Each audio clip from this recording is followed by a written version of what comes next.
بسم الله الرحمن الرحيم.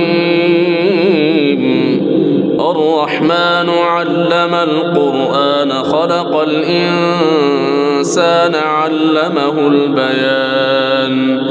الشمس والقمر بحسبان والنجم والشجر يسجدان والسماء رفعها ووضع الميزان ألا تطغوا في الميزان وأقيموا الوزن بالقسط ولا تخسروا الميزان والأرض وضعها للأنام فيها فاكهة والنخل ذات الأكمام والحب ذو العصف والريحان فبأي آلاء ربكما تكذبان.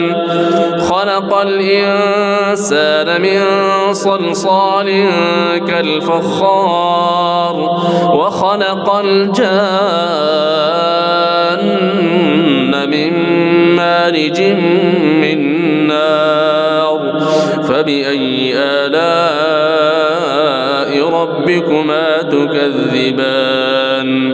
رب المشرقين ورب المغربين فبأي آلاء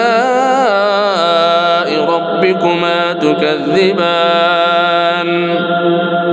مرج البحرين يلتقيان بينهما برزخ لا يبغيان فبأي آلاء ربكما تكذبان. يخرج منهما اللؤلؤ والمرجان فبأي آلاء ربكما تكذبان. وله الجوار المنشآت في البحر كالأعلام فبأي آلاء ربكما تكذبان. كل من عليها فان ويبقى وجه ربك ذو الجلال والإكرام فبأي آلاء ربكما تكذبان. يسأله من في السماوات والأرض كل يوم وفي شأن فبأي آلاء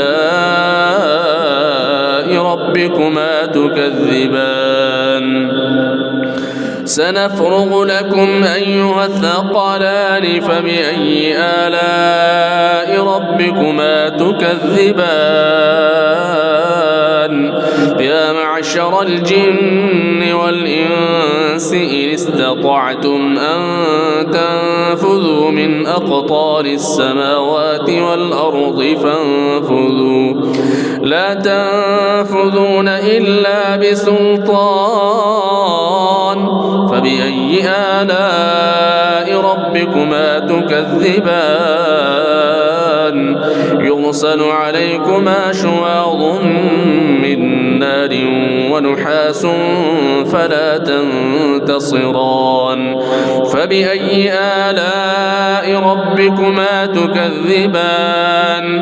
فإذا انشقت السماء فكانت وردة كالدهان فبأي آلاء ربكما تكذبان.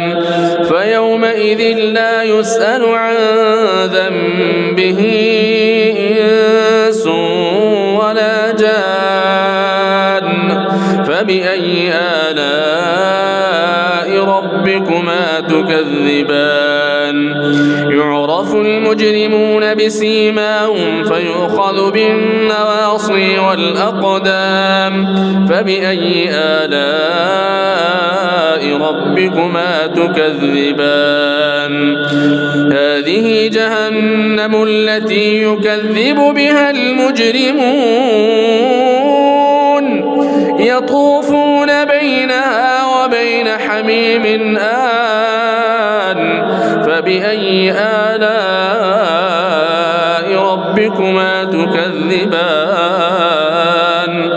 ولمن خاف مقام ربه جنتان جنتان فبأي آلاء ربكما تكذبان ذواتا أفنان فبأي آلاء ربكما تكذبان فيهما عينان تجريان فبأي آلاء ربكما تكذبان فيهما من كل فاكهة زوجان فبأي آلاء ربكما تكذبان متكئين على فرش بطائنها من استبرق وجنى الجنتين دان فبأي آلاء ربكما تكذبان فيهن قاصرات الطرف لم يطمثهن إنس قبلهم ولا جان فبأي آلاء ربكما تكذبان كأنهن الياقوت والمرجان فبأي آلاء ربكما تكذبان هل جزاء الإحسان إلا الإحسان فبأي آلاء ربكما تكذبان ومن دونهما جنتان فبأي آلاء ربكما تكذبان مدهامتان فبأي آلاء ربكما تكذبان فيهما عينان نضاختان فبأي آلاء ربكما تكذبان فيهما فاكهة ونخل ورمان فبأي آلاء ربكما تكذبان فيهن خيرات حسان فبأي آلاء ربكما تكذبان حور مقصورات في الخيام فبأي آلاء ربكما تكذبان لم يطمثهن إنس قبلهم ولا جان فبأي آلاء ربكما تكذبان متكئين على رفرف خضر وعبقري حسان فبأي آلاء ربكما تكذبان تبارك اسم ربك ذي الجلال والإكرام